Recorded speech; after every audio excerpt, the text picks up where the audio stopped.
Good Friday, everyone. Welcome to the Volquest.com mailbag podcast with Austin Price and Rob Lewis. I'm Brent Hubbs. Glad to have you along with us. As always, the podcast brought to you by our good friends at Blue Water Climate Control. You can visit them online at bluewaterclimatecontrol.com or on Twitter at BlueH2O_climate. Let's get right to the mailbag. Lots going on, lots of questions here. We're going to start with Apple Orange, who wants to know two questions. Do you think that the financial squeeze of the COVID-19 crisis could have an effect on the size of the SEC? Meaning, could it lead to dropping or adding teams to the league in the future? Do you think that Vanderbilt would ever leave the conference? What teams make the most sense to add to the SEC?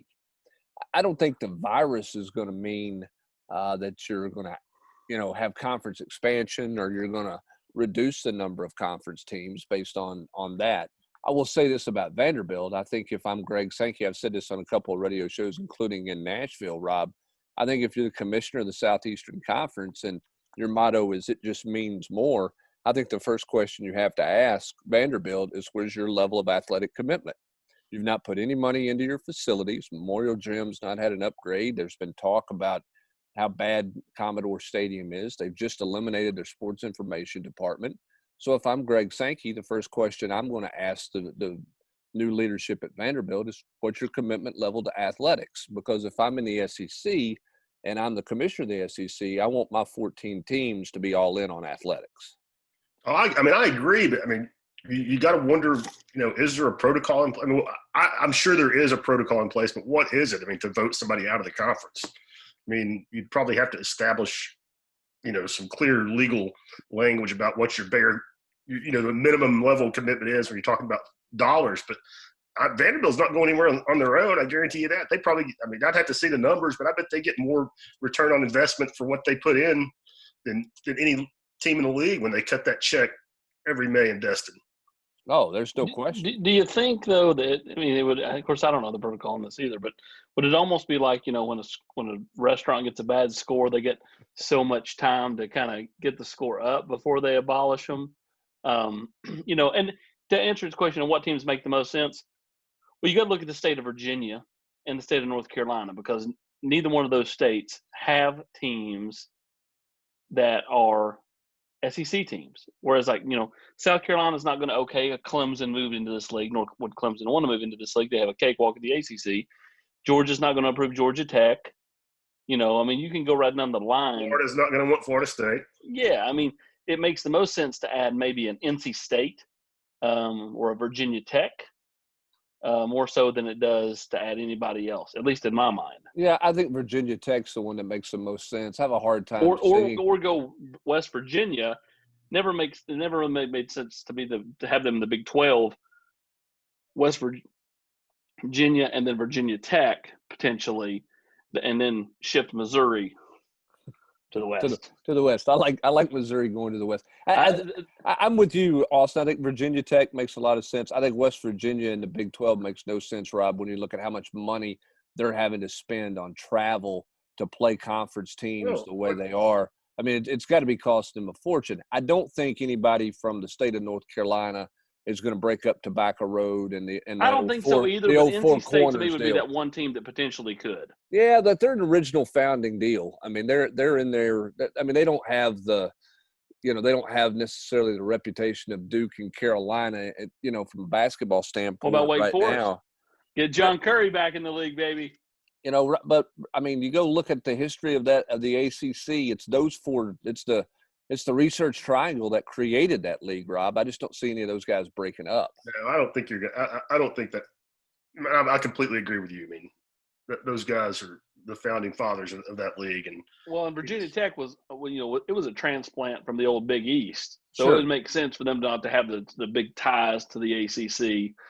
Even like adding on Louisville, Kentucky's never going to be okay with that. So unless you've already got two teams from a state like Tennessee, Vanderbilt, Auburn, Alabama, Mississippi State, Ole Miss, these other schools I don't think are going to be okay with adding another league school in that's in their own state. And I don't think the SEC is expanding anytime soon. All right, second question he has, worst case hypothetical. Let's say the week of Tennessee versus Kentucky, an overwhelming number of Wildcat players test positive and need to be quarantined. So many that the team is unable to play the game. How would that be scored? Would that be a win for Tennessee and a loss for Kentucky? or would there be a separate category for a forfeit? You kids do an awesome job. Keep up the good work. Appreciate that, Dad. That I think that's an interesting question on how that would be viewed. It's something that the TSSAA talked about this week, Austin, and their voting. They would rule that a non in the high school ranks. They're going to rule it a non-contest. There is no win, there is no loss, is the way I understood it from the meeting. One wonders if the college ranks would not do the same thing and just say it was a because it's not really fair. I mean, it's not fair if it happened to Tennessee. It's not fair if it happened to the benefit of Tennessee. None of these kids are, if there's a season, and we all hope there is, but I mean, if there is one, these kids are out here playing. If something happens and a team gets hit with it, it's just unfortunate, and I don't think you can hold it against them. All right. And how are you going to manage conference races and that kind of thing? I guess you'd just go percentage points. I guess would you not? Yeah, and nobody gets a percentage point for that game, because it's not necessarily anybody's fault. At least that's what – again, I'm just basing that off of the conversation that the TSSAA had in their meeting. I don't know where the SEC is, but that's one way you could certainly do it. All right, let's go to Volunteered 87, who's got two questions here. What are the steps and timeline, COVID slowdowns aside, for the one-time transfer idea to become a reality? Number two, sounds like UT waited a long time to file Cade's appeal. Pruitt and Fulmer seemed to be methodical, to forget to file it or file it. So while it appears to be sloppy, I have a hard time believing it wasn't delayed for a reason. Am I giving them too much credit? If not, and you think it was delayed for a reason, what do you think are any guesses as to why they waited? Let's start with – go ahead. I was going to say let's start with Cade. Yeah. I think they waited because they wanted to see if the one-time transfer, which goes back to his first question, was going to happen. If it happens, then there was no point to have somebody compile 1 million pages of documentation to say this is why Cade Mays should be eligible, because he was going to get rubber stamped at that point. Once it went, against the one-time waiver this year, then Tennessee started putting their case together. And I think they did take their time to make sure that they had all of their ducks in a row to present the best case possible. Yeah, and much like they did a year ago with Aubrey Solomon. Yep. A year ago, Tennessee's case for Aubrey Solomon did not go in till late. Everybody thought it was in for months, and it wasn't. And thus there's this angst. Right. This year, angst. And why is there angst? Only because JT Daniels' ruling came back already. If JT Daniels' ruling had not come back, then it would not be as big a deal. But because the JT Daniels thing came back, the angst to me is way more. Well, but I think you're starting. Florida State had 2 players ruled upon this week. You're starting to see a lot of rulings taking place, and everybody knows that the Cade Mays stuff is just recently there. We had this in the war room earlier. Tennessee's not in a panic mode, but there's concern there. It certainly does not, and talking to people, does not feel like the automatic lay down I thought this was going to be several months ago, even when we got word that the one-time transfer deal was going to get tabled, and that notion was out there in late March, 1st of April. I don't think Georgia's fighting it. I don't think Georgia's protesting it. I think they're kind of staying out of it at this point. I don't think they've signed off that, hey, it's all great that he's at Tennessee, but I don't think they're compiling a list. I think they've just kind of abstained and not got into the middle of it at all. So we'll see what happens. I think this one's going to go for a bit. I think it's going to be, pretty good ways into August before we get an answer on the situation with Cade Mays. I may be wrong, but it's certainly what it feels like it's going to be at this point in time. Again, a delayed start in my mind only gives them more time, though. So, like a mid-August decision on a normal start would be, about what happened with Aubrey Solomon or there around that same time frame. A mid-August with a late start, and it's like, not a big deal in my mind. All right, let's go to CD Vol. How would you describe the current state of recruiting on both lines of scrimmage? Seems like Tennessee's struggling to gain some traction with some of its top targets on both the offense and the defensive line. Is that fair? I don't know. Offensive line, maybe. Tennessee took a lot of guards last year. They're trying to take a bunch of tackles in this current class. I Which don't know are about harder to find. harder to find.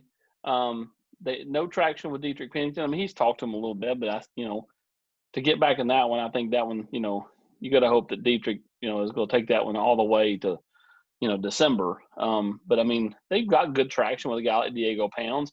But again, we've talked about Diego Pounds likes the recruiting process. He likes to be recruited, and I don't think he's shutting it down anytime soon. So thus, it feels like there's not a ton of traction there because he's not ready to jump in the boat. Well, and I think the William Parker or William Griffith Parker deal's a little bit unsettling because of the love, his affinity or his affection for Alabama. I think fans were hoping in-state kid, mid-state. Not that it would be a laydown, but that maybe Tennessee would be. I think everybody thought once Alabama got 3 linemen in about 2 days that it was going to be numbers were going to take care of themselves. But Alabama clearly is going to take, I think, 4 if not 5 linemen. So thus Parker is still very much a take at Alabama. And then on the defensive side, they're in it for Ingram's, Dawkins. They've been in it for Page as far as they could. I think that's ultimately going to be Clemson.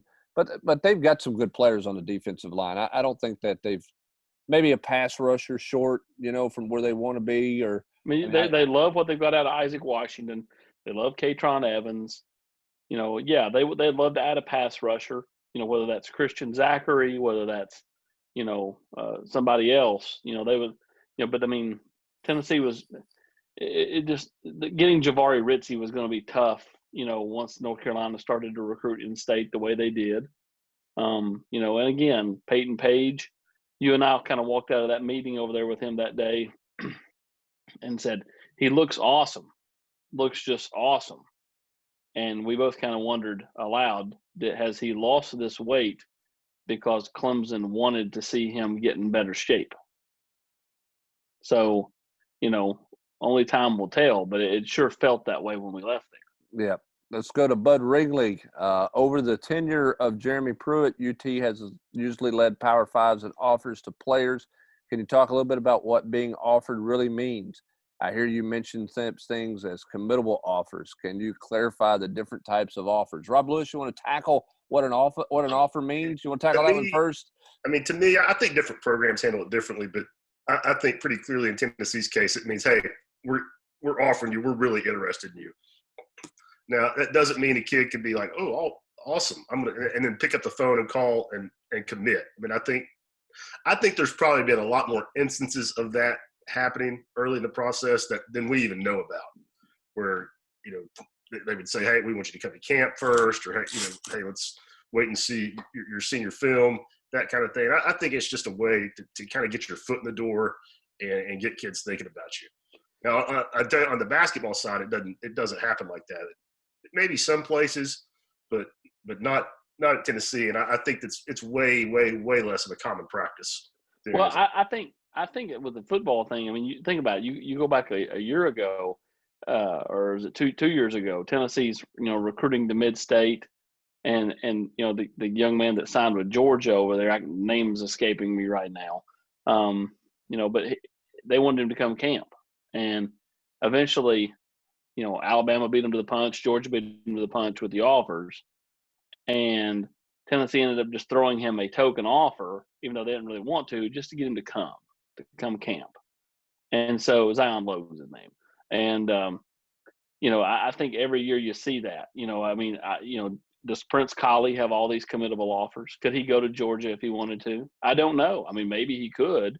But that, Tennessee offers several kids every year, and kind of let's see where, hey, let's go ahead and get in the race, and I think you see that a lot. Look at a guy like Demarius McGee. I think that one's down to Tennessee and Ole Miss, but he's got offers from Georgia and Alabama. Could he commit to those schools? I want to say no, but to me, there's a difference between, a kid that never gets those kind of token offers. Then there's the kids that get token offers, and then there's the kids that get the committable offers. So, as long as you're getting kids that those schools have expressed interest in, to me, that's not a bad thing. But every year, Tennessee and all these schools, throw offers out there, and sometimes they'll love to come back and say, well, he wasn't committable. and even though Well, he went somewhere else. But in some instances, he didn't have a committable offer. Well, and with a lot of handlers and people involved in those type things, third-party people, hey, we want your kid to come to camp. Well, he'll come to camp, but you got to offer these guys. Yeah, that's a great point. Okay, well, we'll offer him with no intentions of ever taking him, but they get to come back and say, But the perception is for that kid that he got a Bama offer. Well, and the perception is for that guy running that organization that's helping kids, he gets to go tell future parents, well, look, I've got, my 14 seniors this year have 47 offers, and they're from X, Y, and Z. So there's all kinds of cat and mouse stuff that's going on. I think more so in football than in basketball, more than ever, you've got to offer a kid to get in the door with him. It's not the case in basketball. I think it's more like that in a lot of places in football than it's ever been. All right, let's go to Pine. Go ahead. I was just going to say, in basketball, I think the reason for that is the coaches have so much of a better chance to evaluate these kids in competitive settings with, against the same kind of talent they're going to see in college. So I think you can be a lot more sure as opposed to, needing the kid to come to camp. That's a great point. I mean, just the AAU circuit and how competitive it is, top guys going against other top guys. You don't get that in football. No. Well, yeah, and summer camps for a few days, it's not the same. Well, and in basketball, it's not about bringing a kid to your campus for a camp. It's about seeing him in those deals, and coaches get to see him all the time, as you guys have mentioned. All right, Pine Mountain Vol. With the Pope news, does the staff trust Fant, or is there a different plan? What are some options you think Chaney will look at? Do you think they'll look for a transfer tight end, and would they have time to learn the offense at this point? Do they trust Fant? I think they trust him more now than they did a year ago. I think that he's definitely going to be the guy that gets the first opportunity. But I think they would change how they do things, Brent, as in change their scheme, not run as many, 2 tight end sets, a lot more 11 personnel, and then, just, use Fant in a different way than maybe they used Austin Pope or DWA. Use D. Beckwith, in a different way because they're different type of athletes. So I do think that, they trust Fant more than they did a year ago, but do they trust him enough to roll into that role completely? No, I think it would be some type of hybrid of what we've seen. Well, I think they trust him a lot more because he's the lone wolf in the room. There's not a whole lot else in the room in terms of guys who've lined up and played. So I think you suddenly trust him a lot more because that's your best. You're clearly your best option at this point. As for a transfer tight end, Rob, I think the transfer thing is interesting because with the unknowns of a season, do you want to take a transfer at this point and cost yourself an initial scholarship for next year's class, knowing that you might not have a full season or if you're going to have a season or what you're going to have? So I think that's a factor in there with transfers as much as anything else at this point. So I don't know. Our senior's going to get another year of eligibility. I mean, what's that going to do to the numbers? I mean, you're going to have they go above the 85. So you're going to have 110, for 1 year. I think there's a lot of uncertainty with that. And yeah, I think there's a lot of uncertainties, which leads coaches to a lot of uncertainties on what to do with transfers at this point. LF Vol wants to know, what does the staff do if they whiff on TID, Page, and Malone? And can you see McGee being the only DB addition, assuming that they don't lose another DB who's currently committed? No, I think that they want to add other guys, either whether it's Nyland Green or Christian Charles or Terrion Arnold. I think Tennessee wants to add other DBs in this class besides Demarius McGee. So I think it's more of a trade-up type thing than it is anything else. All right, let's roll on here. And is Colsey a prospect that Tennessee is legitimately pursuing compared to TID, Page, Munden, et cetera? Yeah, I mean, Tennessee's recruiting Deion Colsey quite hard. But, I mean, I just think that right now that they're below Florida, below Auburn, and somewhere in the realm of Notre Dame, Tennessee, and Alabama are kind of in that, right there in a pack right behind those first two. All right. Vol Lover here wants perspective from all three of us. Rob, I'll start with you on this one. He wants to know what you think makes the most sense for college football in 2020. Not just asking what you think college football will do, just strictly your opinions on if they play, how the season should be structured, when should it start, how many games, number of fans, etc., given what we know to date about the virus? If you were in charge of college football right now, Rob, how you structuring the SEC? I'm a lot, as you guys know, a lot less conservative than a lot of people on this. I mean, I think conference game, limited schedule, very limited fans, and I'm not sure. I mean, I'm okay with no fans, but and this is an interesting thing. Me and you talked about it a little bit the other day that somebody had thrown at me that the advertising dollars that TV is potentially going to be able to get if there are no fans in the stands. I mean, it could be significant. I mean, when as starved as people are for sports, I mean, they could be able to like jack up the rates a little bit. Someone indicated to me that maybe there could be a plan in place to kind of give the conferences more, if that's the case, to kind of increase the payout that they make to conferences.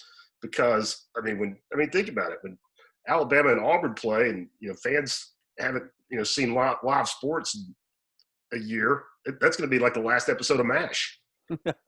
Be a lot of people watching, no question. So I would play. I would cut down on travel as much as possible. Really take a hard look at what you're going to do with the fans, but I would play. Austin, what are you doing? I'm playing.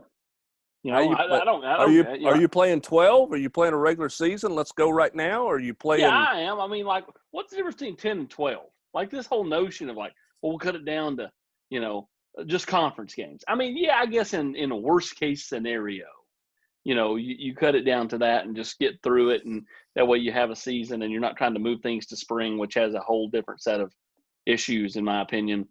But yeah, I mean, I'm just, I guess, we saw the report on Thursday night that the ACC is looking at a 10-game conference schedule, 1 non-conference game, so 11. What's the difference? It's one more game. Like, I don't understand this whole, to me, it's just either play or let's just all go in, sit on our hands, and wait for the vaccine to be here. To me, like, I don't understand this whole, like, well, we can play 9 or 10, a couple more weeks. I mean, I guess I don't get it. Now, don't get me wrong. I hate sitting through the Furmans and Chattanoogas and East Tennessee State type games. But, I just want there to be football, ultimately. If there's not going to be a full season, which there's not, I like the +1 model because I think it holds some rival games intact. It's easy for the SEC to do because 11 of your 14 teams already have a game scheduled with an ACC or a Big 12 opponent. Yep. So I like that part. I do like the fact that the ACC, the Big 12, and the SEC are trying to sort of work together here in this. That's kind of a nice luxury for the Power Five. Somebody needs to kind of get in charge of a little something. But if you're not going to play the full season, I'm all about the +1 deal. As for fans, I'm not sure the NFL is going to have fans in the stands when it's all said and done. I get the liability concern. So, well, you see what Fox did with baseball, man. We can have those virtual fans. Let's put some virtual fans out there. So I don't know. I mean, I would like to see 20 to 40,000 fans in the stands, but I just don't think that right now. I don't think that's realistic at all. So I can, we all would want we all want just a regular season, but I don't think that's realistic. So I'm going. Can't you see the 20,000 fans, Hubs? And you got Tennessee and Florida, and they get to overtime, and every Tennessee fan says, forget social distancing. We're just going to go to the end zone that they're going towards. Absolutely. And stop us, telling them to stop us. At that point, they might just go out on the field, line up at the 50 so they can watch going in at that point. You know what I mean? Because they're only playing. Can we get Butch and Thomas Edwards on a microphone? Circle of life during a TV timeout. Maybe we can do that. Let's go to 68 ball fan. Do you feel Tennessee having nearly completed its current recruiting class has hurt them with the remaining blue chip guys that are available? Typically great players want to play with other great players. And with only a few spots left, there isn't room for a group of game changers without the negativity of sending committed players on their way. I don't think it's hurt them in any way, shape, or form. And they would send committed players on their way. Yeah, without any doubt about that. Runner Ball wants to know, what does it mean that Dante Plowman is on the presidential commission? Is she a front person or a true thinker and leader? What is their agenda? Are the Power Five going to separate from the NCAA? I don't know what that committee does. I can tell you this. Dante Plowman has a great reputation in academics. She did when she was at Nebraska, and I think that's carried over to Tennessee. I don't know exactly what all they do. I don't think that has everything to do with athletics by any means. I think the Power Five separating from the NCAA, Rob, this is going to be kind of fascinating to watch how this fall plays out with the NCAA really having little say maybe in what happens in terms of conferences scheduling games. I mean, I think it makes all the sense in the world for them to do it in football. I mean, I'm certain without question. Now, basketball is a whole other matter because the NCAA, that's their tournament. And you have more than, you have programs like Gonzaga. You have the Big East where, you have that's a really good conference that doesn't have football. So, I mean, to me, that's really problematic because in football, it makes all the sense in the world. I mean, do you think there's a scenario where the Power Five succeeds in football, but the basketball still is under the NCAA umbrella? I mean, that seems kind of untenable to me. But because it makes so much sense in football and because there's so much money involved, I could honestly see that happening down the road. All right, Runnerball's got a follow-up question for you, Rob. Are all the men's basketball players back in town and practicing? With basketball being an indoor sport, and it seems like maybe a vaccine would be available November, December timeframe from at least 2 different companies. Have you heard anything about either delaying the start of basketball to January or starting the season with no or limited crowds? What do you think is going to happen? Vaccines aside, what do you think is going to happen with the basketball season this week? I was really surprised. I was talking with somebody who was some intimate knowledge of the situation the other day, and he expressed a lot of confidence that they were going to start on time and be unaffected as far as playing the games. Now, what will fans in the arenas look like? I think that's a separate issue. But I was thinking that, pushing it back to January and maybe just doing conference only was going to be a real possible scenario. But, somebody that knows a lot more about it than me thought they were going to be playing in November. And as far as all the team, Vescovi's still not here unless it just happened today or yesterday. I checked on that on Tuesday and don't think he's going to come until right around the time to start classes just because he's able to do so much more at home than he would be able to here. And I mean, they're not practicing. Coaches are able to work individually with players. They're not doing stuff in groups. They're certainly not playing 5-on-5. And so they're having coaches this week were able to start working with guys, but I wouldn't call it practicing. All right, a couple of questions, and we're out the gate here. Navy Guy 44 wants some updates on how the current team looks right now. Give him a nugget, Austin Price. Give him a nugget on somebody. We've talked about the wide receivers. Still hearing a lot about those guys. I think this staff is pretty pleased with where a guy like Wanye Morris is right now, coming off the hip surgery. I think they like what they see out of him at this point and his development, and kind of like where this offensive line is and their physical growth and development. Again, that's a position played in pads, but I think they feel like they got that going, and I think there's some confidence in a guy like Alante Taylor maybe taking on more of a leadership role. He's been a more consistent worker, I think, Austin, over the course of the last, really since the bowl game, and as you mentioned last week or a couple of weeks ago, the way he finished the season, I think, has carried him into this unusual offseason.